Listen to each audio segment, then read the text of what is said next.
Hey guys, JamesMCD Reviews here. Let me tell you all a story about an idiot who doesn't know how to plan for shit. If you guys remember, back at the beginning of the month, I had planned on doing something special for, the Halloween season, and I was going to do reviews of older, popular horror movies that I wanted to watch and wanted to talk about all through the month of October. I even bought a bunch of friggin' Blu-rays and DVD box sets of different horror movie series. Wanted to do something special for October, but unfortunately time can be a cruel mistress, and I didn't get around to doing that. Why, you might ask? Well, I got caught up between work and having to deal with some personal stuff that I won't get into.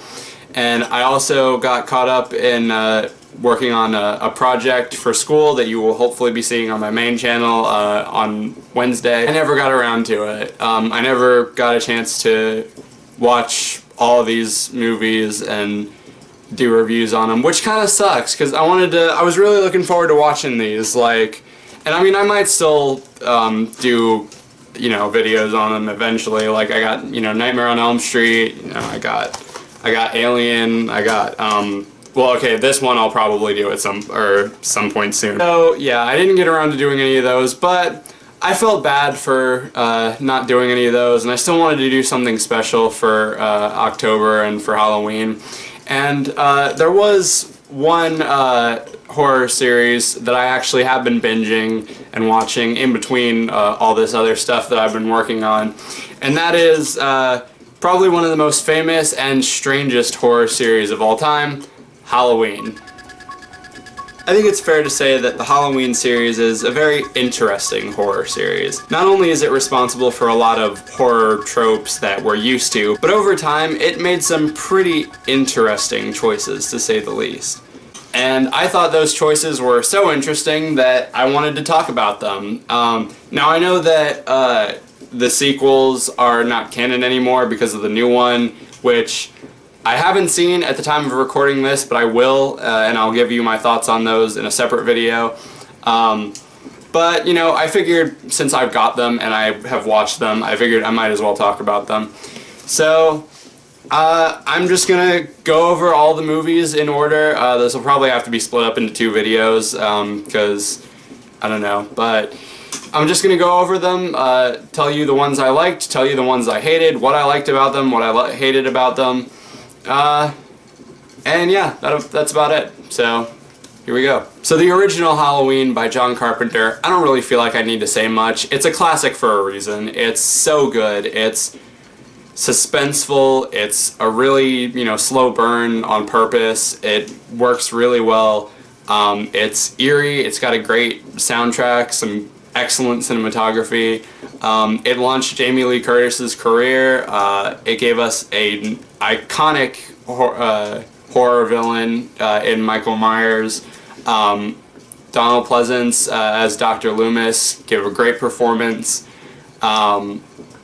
It's obviously pretty cheesy and pretty corny at parts, but you know what, that just comes with the time period that it came out with. But I mean, like I said, it's a classic. It's great, and to this day, it's still like one of my favorite horror movies that I've ever seen. And one of the reasons I love it so much is it leaves a lot of unanswered questions. It leaves you on a pretty big cliffhanger that could be explored in sequels, but if it wasn't, it would be so much better. But unfortunately, since it made a lot of money, that means sequels galore, yay, and Halloween 2. Halloween 2 picks up exactly where the first one left off, and it feels like, even though it's picking up exactly where it left off, it feels like a completely different movie. For one thing, it's a lot gorier, it's a lot more explicit, there's a little bit more nudity, it's far less suspenseful, it's a lot more like crazy, over the top. Which is kind of a shame because it kind of loses what made the original so great.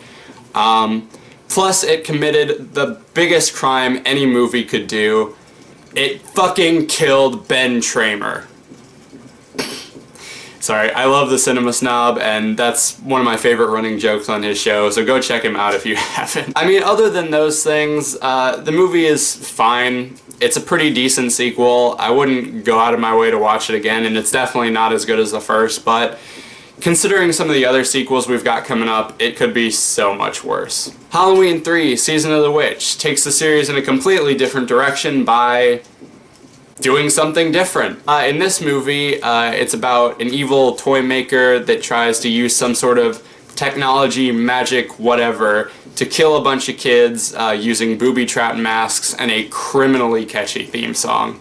Happy, happy Halloween, Halloween, Halloween, happy, happy Halloween, silver shamrock. With this one, the producers wanted to do something a little bit different and turn the series into kind of like an anthology series like Outer Limits or The Twilight Zone.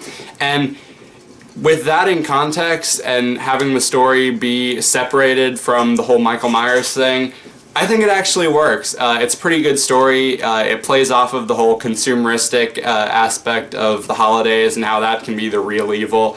And it actually works. It brings its message across really well. It's got some pretty good shots and cinematography. There are some pretty creepy moments, like pretty creepy imagery. It's got a nice like synth 80s type of soundtrack, which adds a nice like edge to it.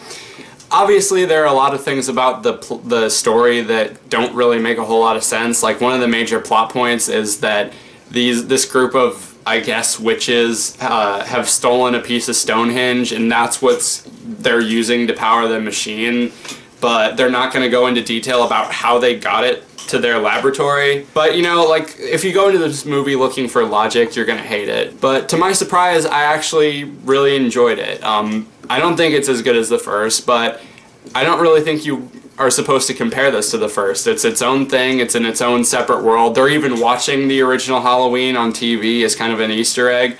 I really enjoyed it, but unfortunately the people at the time weren't in the same boat as me and didn't feel the same.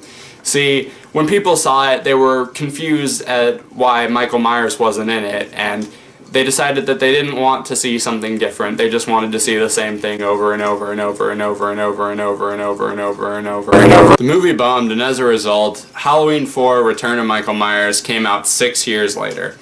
And this is the one that I had the least feelings towards because it's essentially just the same rinse and repeat formula as the first one.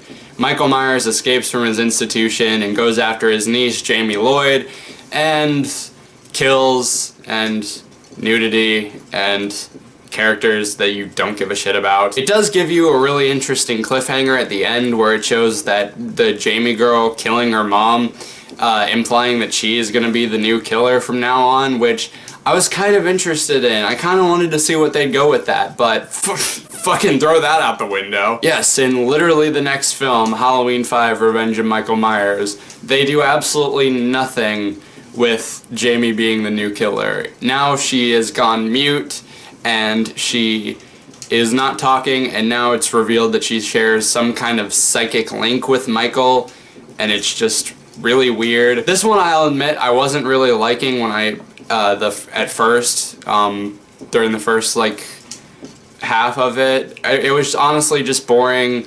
The characters were really annoying, and I just wasn't really getting into it, but as it kept going, in the later half of it, it was actually slowly winning me over. I liked how ruthless Michael Myers was with his kills, and that scene where like he's, you know, stabbing at the vent to try and get Jamie, that was pretty intense. And also a lot of the acting gets much better. It gives you like a feeling of suspense, and it keeps you on edge. It was, you know, it was getting better, and then that ending where you know, they put Michael in jail with his mask on for some reason, and then some guy in a black trench coat and hat comes and breaks him out, and that's the cliffhanger. It was like pretty cool. It was pretty interesting. It had a slow start at the beginning, but then it slowly got better as it was going on. And that's where I'm going to leave off with part 1. If you want to see part 2, check back in tomorrow, where I'll be covering Halloween 6, H2O, Resurrection, and the 2 Rob Zombie movies, as well as the new one. Thank you guys for watching. If you would like to see me talk about more old horror movies, tell me in the comments. Give this video a like, comment below telling me what you think of the Halloween series, which one's your favorite, which one's your least favorite. Be sure to subscribe for more reviews, ring the notification bell to get notified, subscribe to my main channel to see that special project that I've been working on that I can't say anything else about because it's not finished yet. Follow me on all my social medias. Everything you need to know will be in the description. Thank you guys for watching. See you later.